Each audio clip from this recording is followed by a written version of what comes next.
Tompoko lasy tompoko vavy manolotra ny araba ho antsika rehetra izay manaraka ny fahitalavitry ny MBS tonga soa indrainao. Atao anatin'ny fampalalam-baovao koa dia manasanao ampanajana sy ampitiavana rahan-tenako anaraka ny vaovao hatramin'ny farany. Tsy afaka niditra tao amin'ny fonjana tamora androany ny vadiny Maherylanto manandafy na i malama rehefa avy nanao diabe ny arahana tamin'ireo mpiaradia taminy. Tsy nazo nidirana mihitsy androany ny teny amin'ny fonja raha ny zavatranga teny antoerana nanao ny angom-baovao momba izay androany hiavitra Sondrabe sy Mateo Prince. Ny fampitaona tetsy filohan'ny fianakavian'ny Maherylanto manandafy ny maraina teo ary nanao diabe ny azo an-tanimora izay notarian'ny vadiny. Ny gadona teny amin'ny fonjana tanimora tokony tamin'ny 12 atoandro mahery teo izy ireo. Ikasa niditra mangan'ny Maherylanto manandafy ireo solitena fa tsy tafiditra. Arana hoe Madagasikara ho malagasy dia ho andreo rehetra miara-mompo amin'ireo rehetra izay ara-nerisetra izay victime na injustice rehetrarehetra izay mijanjy eto amin'ny tany sy ny firenena ho andreo vahoaka madinika izay tsisy mpijery any ambany-dravinkazo rehetra any victime ny resaka insécurité cause rehetrarehetra izay niajivany malama teto amin'ny tany sy ny firenena hatramin'izay izay no fototry le tena hetsika zany. Ny anton'izay dia aminay ilay izy soafototry ny maha olona amiko ny maneho ny heviny. Ny fitoriana mbola miandalana iny, mbola hitantsika miandalana iny fa mbola ho apetraka moa iny satria arak'izay le hoe zo an-tsirairay ilay izy fa tsy niraisin'ny zareo tao amin'ny BC tao amin'ny fitsarana fa takina ilay satria tsy ekena ny famerezan-jo ny vahoaka malagasy indrindra vahoaka majinika eto amin'ny tany sy ny firenena. Ankoatra azy ireo dia maro ireo mpanadim-paro ho an'ireo voafonja no tsy afaka niditra ihany koa. Izy ireo izay tsy nahalala ny antony tsy namelana azy ireo anatitra sakafo ho an'ireo fianakaviany.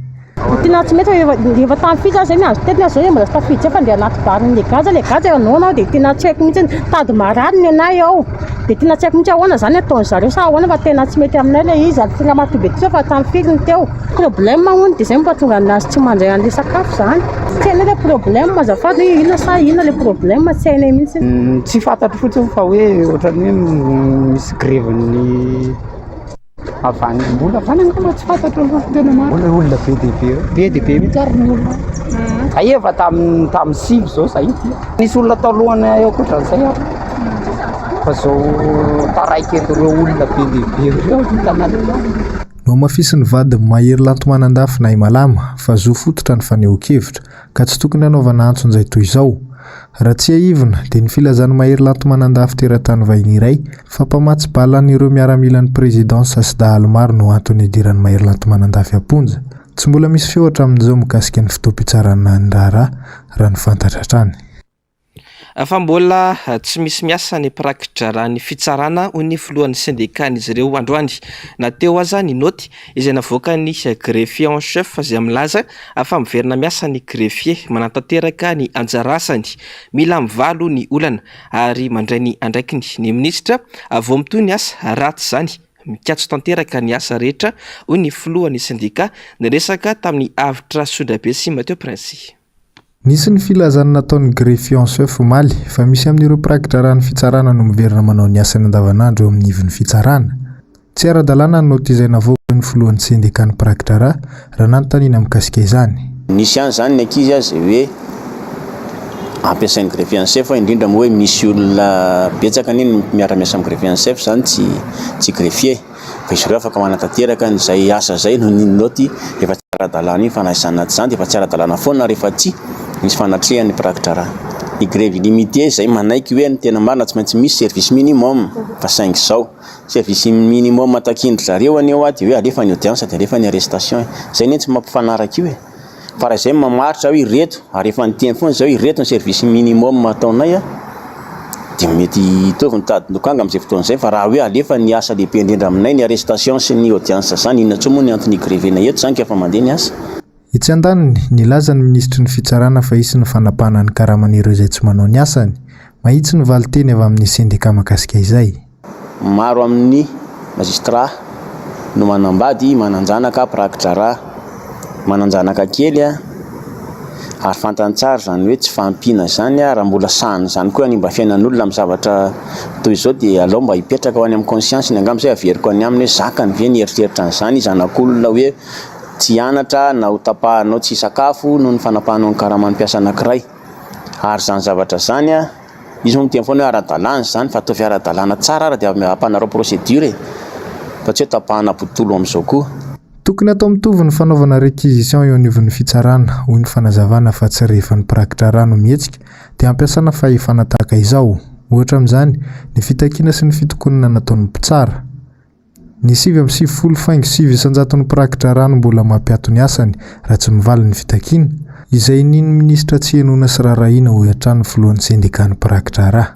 Ny rehetrarehetra ny arrestation atao io ny arrestation illégale io io mbola eto amin'ny première instance dia afaka soulevena exception zany satria tsy misy assistance ana greffier tsy misy signature ana greffier ary ny rehetrarehetra zay ataony eo raha mbola andeha ninona ka tsy misy mpirakitra raha manao dia mbola tsy ara-dalàna fô zany dikan'izay afaka mijerina rehefa tsy mbola misy ninona mandeha ty anosy aty ary mbola ohatran'izay ny amin'ny faritra rehetra izy manilika any amin'ny ministre ny FOP sy ny fahefanam-panao lalàna io ny tena olana zany hoe izy zany tsy andray andraikitra tsy ezaka ny amaha olana tsy hanao ninona fa dia ny anindry sy ny amotika fiainan'olona zay mifafinaretana fa raha nitondra vahaolana tsy vitany ministre ana io zay no olana eto tsisy ninona valy teny mahafa-po avy any amin'ny ministera zany hatreto ity zavatra efa natomboka tsy maintsy faranana ary izahay tsy adala izy eto mandra-tapitry ny taona ramba misy taratasy vita soratra vita soni fifanarahana fa hoe reto no tanterahana na dia tsy tody suite ara ny efehany aminay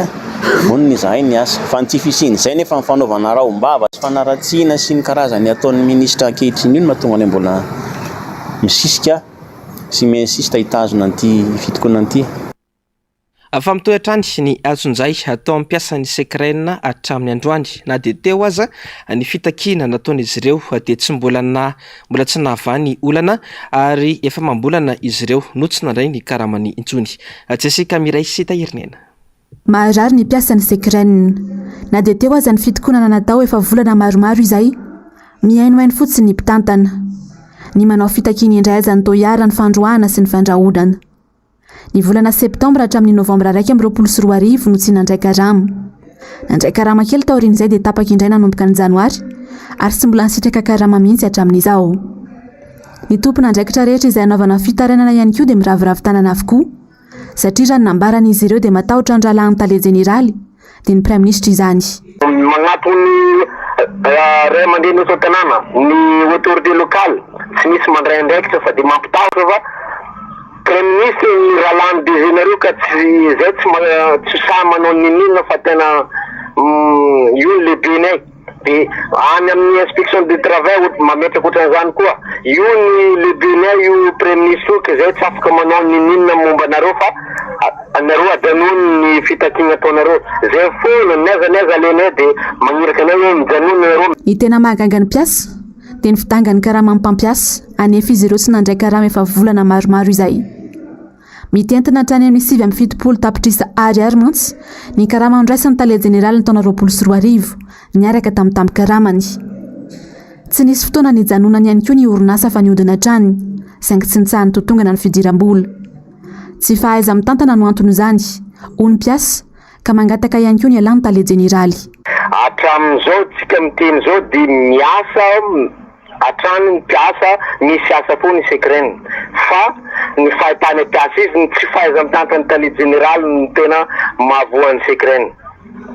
Zany hoe be détournement de fonds dia lasa lavaka le izy tsy avoafeno dia io difitra tsy malohany tosany soam tsy malohany tosany jovenat tsy malohany tosany jirama ny banky ny fournisseur dia ny karamany mpiasa rehetrarehetra samy tsy voaloaby dia zay zany madifitra ny mpiasan'ny sekrenina amin'izao dia tsy mahazo fitsabonana tsy mahazo ary raha matahora zany ny zava-misy hoe mpiasa alefa conseil discipline hoe fa oroana namany anankiray fa voaroaka fa ny anankiray zao nandeha conseil discipline tamin'ny afokomaly dia androany ray convoqué any amin'ny brigade criminelle. Akoatra ny karama dia tsy mbola nandray fisotrondro ronono ihany koa ny mpiasa efa nisotro ronono satria tsy nalohan'ny orinasa ny lasa kempoka teny amin'ny knaps hatramin'ny taona 2024. Isaky ny manao fitokonana moa izy ireo dia tambazana vary 520 kilao saingy tsy mahavita iray volana akory. Efa nandray ny asany moa ny mpiasa hatramin'ny volana janoary 2024 noho ny tsindry sy ny drama atahory. Saingy ny asa maina hatrany fa tsy nisy karama nivoaka. Fa tsy vao izao no efa nisy ny fiarahana tamin'ny Rosia hoy nambaran'ny minisitra teo aloha Paul Rabary ary hita fa tsy naomby izany ka tsy tokony iverenana intsony. Ny fanamafisana ny fiarahana amin'ny tandrefana no tokony jerena mba tsy anaovana fahadisoana fandroany indray hoy hatrany ny fanazavana avitra Sondrabe Mateo Prince. Fanapaka-hevitra tsara ny fanamelohana ny Rosia nandritra ny latsabato ny arahana tamin'ny firenena mikambana hoy ny minisitra teo aloha Paul Rabary. Efa niaina ny firenena io fiarahana tamin'ny Rosia io fa tsy nitondra nakaiza ka mila mandinika isika mba tsy hilatsahana andavaka indray. Safidina Madagasikara tamin'ny fotoana iny safidy mendrika indrindra ho an'ny firenena. Ny antony ny tandrefana tarihan'ny Amerikanina sy ny Europeanina sy ireo miaradia aminy no maronisa indrindra ary mpiampanaraka indrindra eo anivon'ny ONU. Ka mety ao Madagasikara miaraka amin'ny besin'ny maro mety ao Madagasikara ny safidy manameloka ho an'ny Rosia. Itsika aloha efa ela be ny araniasa tamin'ny Rosia marina zany ary itsika raha miaraka tamin'ny Rosianina tao anatin'ny idéologie no teto Madagasikara tamin'ny 2070 idéologie socialiste tamin'ny 2070 mipoko mena sy ny révolution socialisme dia mifanakaiky amin'ny Rosia zany. Fantatritsika ny tantara fa resy tamin'ny 1970 ny idéologie socialiste. Izany hoe anisan'ny olona teto amin'ny firenena ny fahadisoan'ny safidy natao tamin'ny 2070. Raha niaraka tamin'ny tandrefantsika dia tsy resy. Safidy nataon'ny foloatsiraka tamin'ny fotoan'andro rehefa jerevana tantara dia safidy diso satria niaraka tamin'ny resitsika avy eo fa tsy niaraka tamin'ny mpandresy. Ka eto zany ny fanontaniako hoe sao dia mbola anao safidy diso indray. Tsy alaolana velively ny resaka famatsiana fitaovam-piadiana izay ataon'ny Rosia na dia teo azan'ny fiaraha-miasa efa naharitra ela. Azo atao tsara ny mifampiraharaha amin'ireo tandrefana mikasika izany. Ny ankamaroan'ny fitaovam-piadiana aza potika ny toerana fotsiny hoy ny fanazavana. Raha resaka fitaovam-piadiana no entina eo ambonin'ny mizana ilazana fa hoe tsy afaka miala amin'ny Rosia izany teny hoe ndao resaka amin'ny tandrefana hoe tsy manambola izay fitaovam-piadiana fa mameo vola izay fa hiaraka aminareo. Amiko izany tsy afaka raisina hoe ny fitaovam-piadiana izay akely sy bitika ny Madagasikara ary tsy maro antsika kotra ny tena marina no andeha fototra isafidianana ny Rosia. Fa veriko indray ny tandrefana no manampy be dia be Madagasikara eo amin'ny lafiny ekonomika sy sosialy. Ny projet rehetra mainga avy any amin'ny Banque mondiale, FMI, mandalo aty amin'ny Union européenne, AFD, JICA, Norvège. Anefa mandalo zany. Tsika ngeto aloha nampiasa fitaovam-piadiana israeliana, nampiasa fitaovam-piadiana frantsay. Ka amiko alao miaraka amin'ny besin'ny maro, alao miaraka amin'ny mpandresy fa efa nidosoany tantaritsika tamin'ny 2070 tamin'ny 2020 niaraka tamin'ny Rosia URSS tamin'izany fotoana izany dia resy ny URSS dia resy teo kotsika. Dia avy eo tsika ny azakazaka indray niverina tany amin'ny Banque mondiale sy FMI nanao ny politique d'ajustement structurel. Ny fahitako azy sarotra ao Madagasikara no miala amin'ny firenena tandrefana. Fa mitohy hatrany ny fanararotam-pahefana ataon'ny mpitandro filaminana any amin'ny tanàna maromaro amin'ny distrika Anambohitra Atrimo.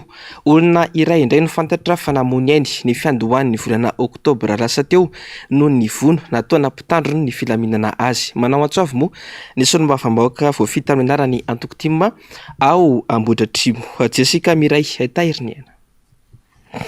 Ny fahafito ny volana Oktobra teo izahay no nitatitra fahafatesana tovolahy iray 20 taona nataona miaramila ny DAS, détachement autonome de sécurité. tao amin'ny fokontany Ambanimaso, commune Ambanivohitra Ambato, distrika Ambohidratrimo. Andro vitsy taoriana izay, raim-pianakaviana indray ihany koa no fantatra fa namony ainy no nivonona ataony miaramila azy tao amin'ny commune Manjakavaradrano, distrika Ambohidratrimo hatrany. Nisy halatra vary nataona tanora anankiray tao amin'ilay tanàna ary efa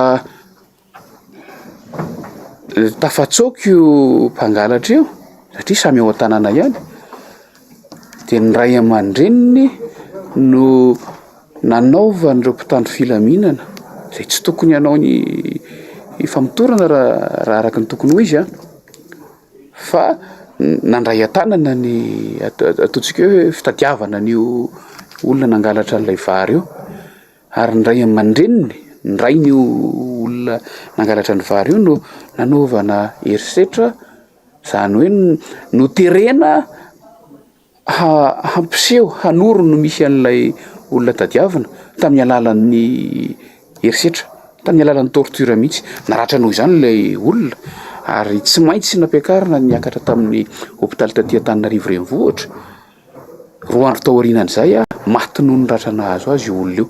Antsoavy no ataon'ny solombavambahoaka amin'ity distrika ity satria efa matetika loatra no isehoana herisetra ataony miaramila toy izao izay ahafatesana olona trano matetika.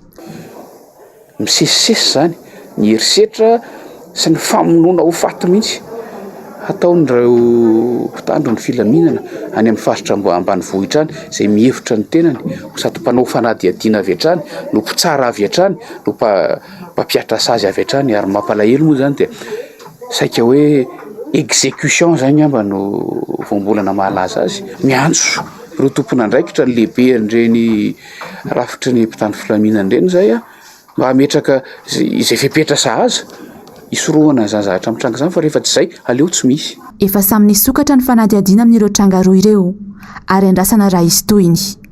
Ezahina ho tanterina amintsika eto an-trano moa ny toy ny fanadihadiana. Vaovao avy any Ambatondrazaka nanao hetsika ny mponina ao amin'ny fokontany Antsevabe commune Ambatomainty noho ny fakan'olon-tokana ny velarantany mirefy 27 hektara any antoerana ity tany ity izay ahitana trano famakiam-boky sy sekoly ambaratonga fototra na EPP ary ihany koa tan'olon-tsotra maro. Nery Andrenarivony MBS Ambatondrazaka.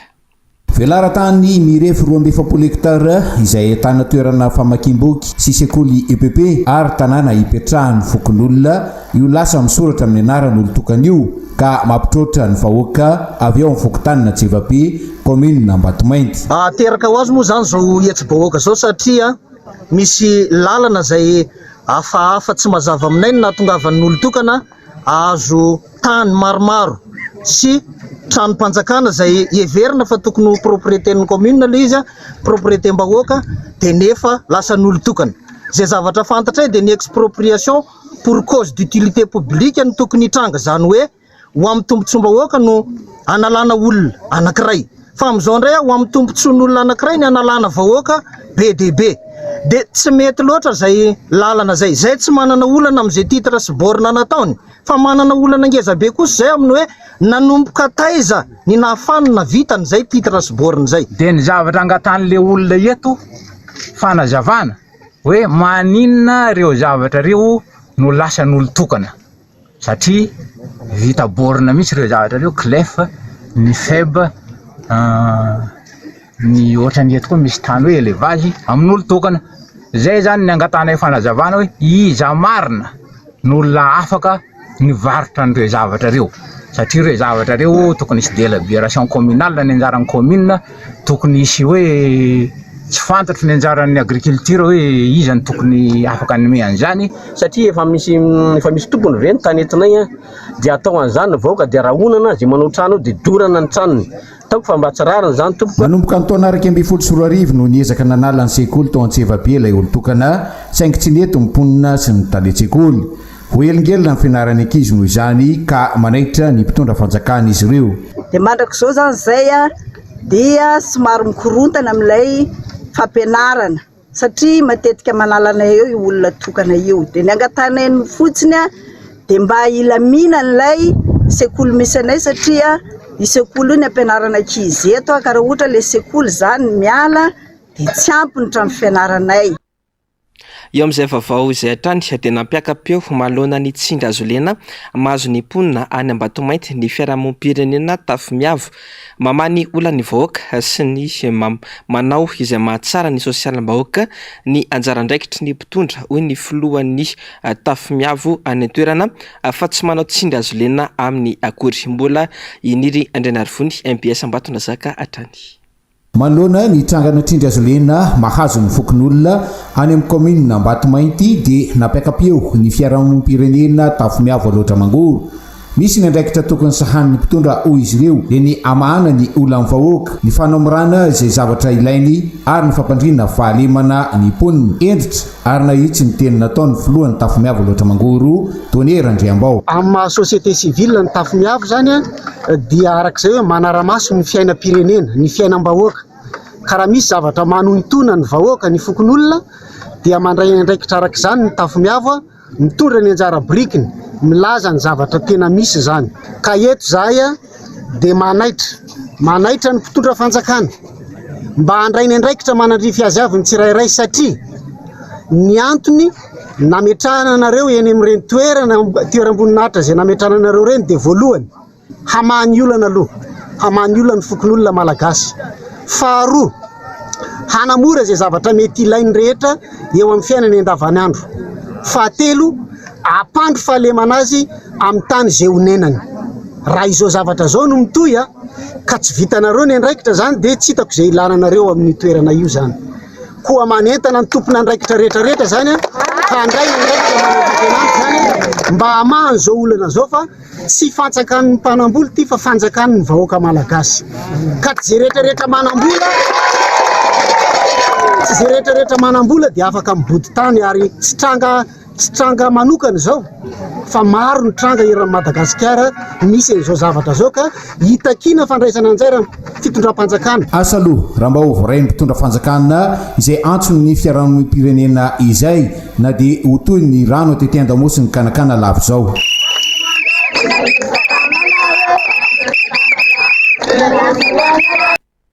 Fa tsy dia misy taitra intsony ny rehetra manoloana ny Covid-19 amin'izao fotoana izao hoy nambaran'ny mpitsabo iray. Antony efa tsy mirongatra intsony ity aretina ity ary zary efa tsy hainoana tranga intsony na dia izany aza dia mila mitandrina ihany ny rehetra amin'izao toetry ny andro mivadibadika izao. Avitra Sondrabe, Mateo Prince. 5,500 malagasy 7 tapitrisa mahery navita vaksiny miaro amin'ny aretina Covid raha nitatitry ny UNICEF. Ny 5,700 nahavita ny vaksiny fatra voalohany. Raha ny tanjony dia niatratra 5,100 isan'ny malagasy vita vaksiny ny jona 2022. Marisarisa ny rehetra no ity aretina ity efa tsy rehitsony hoy ny nambaran'ny mpitsabo iray ary sarotra ny ahatrarana ny tanjony. Ny trangana Covid aloha zany efa somary manomboka mihena zany hoe mihena ny herin'ny aretina ary mihena koa ny trangana aretina. Ireo tranga roa rehetra zany anisan'ny mahatonga ny sakana ho an'olona tsy maharisika intsony hanao vaksiny. Le forman'ilay Covid somary miamalefaka, misy ny tanjona tsy maintsy hoe niverina hotratrarina tratran'ny 1,2 amin'ny juin 2023. Raha zava-misy nefa ny amin'ny zava-misy anantsika amin'izao dia sarotsarotra no atratrarana izay tanjona zay. Mety hisy fiatraikany ihany amin'ny fiaraha-miasa, mety tsy fisy ihany koa nefa satria marary koa samy maniry hoe mba mianafoanana an'ilay otrika aretina raha ohatra ka tsy misy tsony ny tranga dia ngamba tsy misy ohatr'izany ngamba zavatra vitafintsika. Ankoatr'izay dia olana goavana ho an'ireo olona marefo toy ny zaza sy ny olona manana olana amin'ny taovam-pisefona ny vaninandro amin'izao fotoana izao. Tsy mazaka ny trangana loto io zany ny taovam-pisefonan'olona asmatika indrindra ny olona misuika. Io ihany koa ny olona tsotra manana olana amin'ny allergie fa indrindra ny zazakely sy ireo olona lehibe efa marefo izay tsy manana hery fiarovana entina manotra an'ireo loto entin'ny setroka sy ny fahalotoan'ny tontolo iainantsika io dia mitarika aretina be dia be anisan'izany ny taovam-pisefona. Ny fanampiana ny hery fiarovana no mila atao betsaka ahafahana miaro ny tena amin'ny aretina ho hiatran'ny fanazavana. Soroana hoe raha tsotsotra moa zany dia ny fampiakarana ny hery fiarovana, ny finanana voankazo ara-pahasalamana tsara, ny fisotroana rano araka ny tokony fatra tokony ilain'ny vatany tsirairay lahy tokana ny aina tsara trano manantona toeram-pitsaboana raha misy trangana aretina hoy ny fanazavana fa ny fihinanana fanafody tsy misy fisaham-pahasalamana dia miteraka zavatra maro amin'ny vatana ka vao mainka mety hahasarotra indray ny fitsaboana. Vaovao avy any Tsiombe dia miaina ao anatin'ny fasarana tanteraka ny mponina ao Marivato Tsiombe amin'izao fotoana izao fidina hatrany amin'ny 7 arivo ariary ny irabidon mavo amin'ny rano any amin'ireo toerana miataka ny renivohitra. Anisany mahatonga izany tsy fisian'ny rano izany ny tsy filatsahan'ny orana sy ny famaina ny andro vokatry ny fiovaovany toetry ny andro amin'izao fotoana izao. Tsy any amin'ny faritra Atsimonosy ihany no ahitana izay tranga tsy fampiny rano izay fa efa saika manerana ny nosy mihitsy. Manao antsoavo amin'ny mpitondra fanjakana ny mponina any Tsiombe mba hijery vahaolana maharitra amahana ity olany tsy fisian'ny rano izay mahatonga ny kere any an-toerana ity.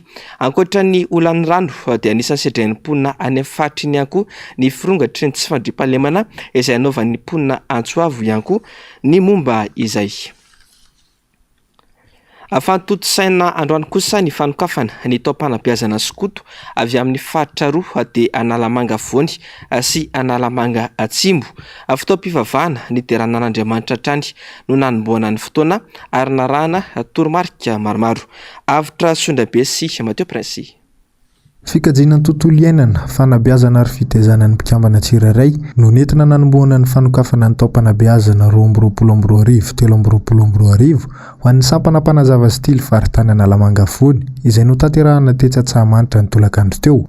Fotoana iray lehibe nentina ny trotronom-bavaka sy nandraisana toromarika ao amin'ny taom-panabeazana ihany koa ny fotoana. Ny beazina tsirairay avy dia hitondra tavoahangy plastika 10 avy.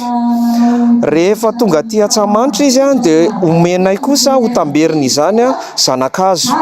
Inona ny anton'izay manomboka ny volana Oktobra ka hatramin'ny volana Febroary izy dia ho tezainy any an-tranony manokana, ho tondrahany manokana, ho kolokolomy manokana ilay zanakazo mba ahafahana mamboly toe-tsaina mikolokolo ny tontolo iainana, ary ihany koa mba ahafahana manangona ireo loto isan-tokantrano dia ny tavoahangy izany. Ary ireo tavoahangy ireo dia ho avadikay ho lasa pavé autobloquant, avadikay ho lasa asa tanana. Ireo ankizy ireo amin'ny volana Febroary dia hiaraka amboly an'ilay hazo izay efa nivolavolainy amin'ny toerana izay efa nomaninay sahaza azy. Ilay mikolokolo zanakazo zany no ahafahana mamboly toe-tsaina madio, toe-tsaina miaro ny tontolo iainana. Toy ny isa-taona dia misy ny loha hevitra entinay hatrehana ny taona ho an'ny mpikambana rehetra. Ny fandriampahalemana izay zany amin'ity taona ity dia hiezaka ampifandray ny olona rehetrarehetra mba hampanjaka izay fandriampahalemana izay. Ho an'ny mpanazava stily faritany Analamanga Atsimo kosa dia tetsy amin'ny FJKM malaza Gileada no nanatanterahana ny fanompoam-pivavahana sy ny fanokafana ny taom-panabeazana ny maraina teo. Ny skoto dia mandray anjara fiaino amin'ny fanabeazana tanora zaza lahy sy zazavavy ho tonga olombanina andry ny fianakaviana roa vavolombelon'i Jesosy Kristy noho izy ity miankina amin'ny fiangonana. Manana anjara lehibe araka izany izy ireo amin'ny asa firotsahana eny anivan'ny fiarahamonina. Fa manjaka tanteraka ny tsy fandriampahalemana any amin'ny faritra Menabe amin'izao fotoana izao. Ankoatry ny alatromby sy ny vakitrano dia mirongatra ihany koa ny aratra tova any an-toerana amin'izao fotoana izao. Onja lalaina Ranavy Mananasy Andry Rakoto Malala.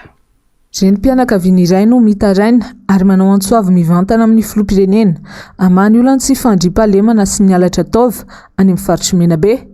Araka ny tantaran'ity farany tsy nisy taova ary tsy nisy maso intsony ny vadiny ray tafaty 2 volana lasa izay. Telo mianadahy efa ny zanak'izy ireo ka sahirana ilay renim-pianakaviana.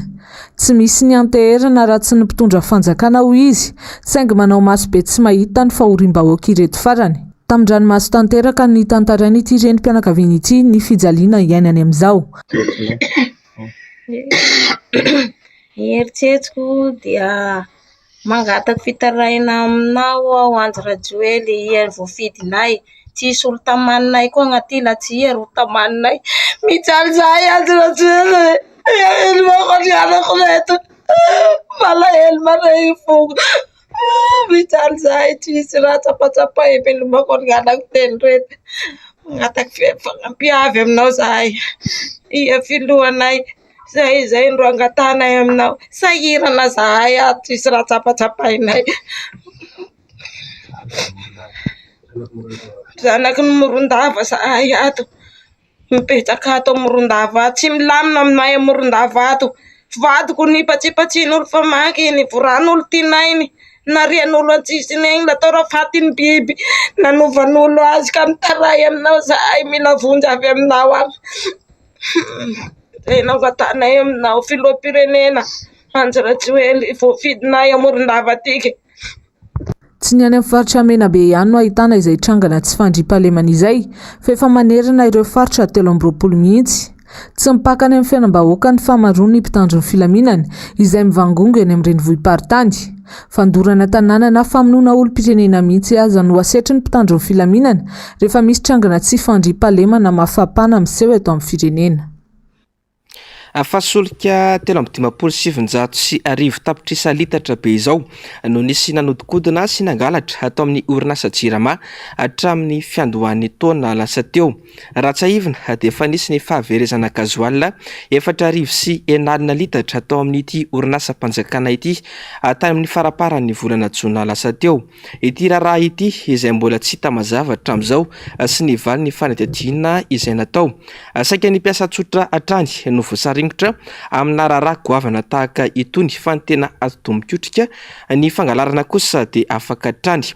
Manoloana ity fahaverezana solika antampitrisany litatra ity dia nisy ny fakanambavany mpiasa tsotra eo anivon'ny orinasa jirama tena mipaka tamin'ny androny omaly. Izy ireo izay ahina ho nandray anjara mivantana na akolaka tamin'ity alatra solika ity. Ny telo tamin'ireo nanaovana fanadihadiana ireo dia nalefa avy hatrany eny anivon'ny fonjana Tamora. Ny 9 ambiny kosa dia napetraka eo ambany fanaraha-maso ny fitsarana. Amaranantsika ny vaovao amin'ity ariva ity dia ho tanterahana rahampitso alahady ny fifamindram-pahefana eo amin'ny praiministra italiana teo aloha Mario Draghi sy ny praiministra vaovao Giorgia Meloni. 420 ireo mpikambana andrafitra ny gouvernemanta vaovao ka 9 amin'ireo no vehivavy. Efa natao io maraina io kosa ny fianiana ny praiministra vaovao sy ireo mpikambana ny gouvernemanta vaovao. Onjalalaina Ranaivomanana sy Andry Rakotomalala. Nanao fianianana androany maraina tany amin'ny lampam-panjakana ny Quirinal Landrome ny praiministra vaovao Giorgia Meloni sy mpikambana mandrafitra ny gouvernemanta. Anisany nanatrika ity lanonam-panjakana ity ny filohan'ny Repoblika Sergio Mattarella. Misa 420 ireo ministra mandrafitra ny gouvernemanta Andramatoa Meloni ka ny 9 amin'ireo mpikambana 420 ireo no vehivavy. Voatendro praiministra lefitra no sady mitana ny toera-ministry ny raharaham-bahiny i Antonio Tajani. Mitana ny anjara toera-ministry ny fitaterana Matteo Salvini. Giancarlo Giorgetti izay ministry ny fampandrosoana toe-karena tamin'ny praiministra teo aloha kosa dia notendrena ho ministry ny toe-karena ao anatin'ity gouvernemanta vaovao ity. Voatendro ministry ny ady tany Matteo Piantedosi. Mitana ny anjara toera-ministry ny fitsarana ny solombavambahoaka Carlo Nordio. Ho tandreraina rahampitso alahady ao amin'ny lapan'ny Tsiginy fifamindram-pahefana eo amin'ity praiministra vaovao ity sy ny praiministra teo aloha Mario Draghi.